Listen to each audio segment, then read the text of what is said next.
Hello and welcome to Do-It-Yourself channel. Today I will show you where to find the option and how to turn off or how to prevent new apps to appear on our home screen in Samsung Galaxy S24 Plus phone.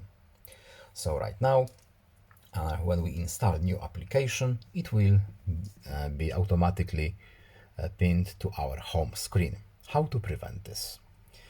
We need to go to settings, of course. Then in settings, we are looking for home screen options. And here we have add new apps to home screen function. So to prevent making a clutter on our home screen, we need to tap it once. And now when we install new application, it won't appear on our home screen. It will be, of course, in our app screen as it used to. And that's all. I hope this video was helpful to you. Please leave a like and subscribe. Have a nice day and see you in the next video. Bye.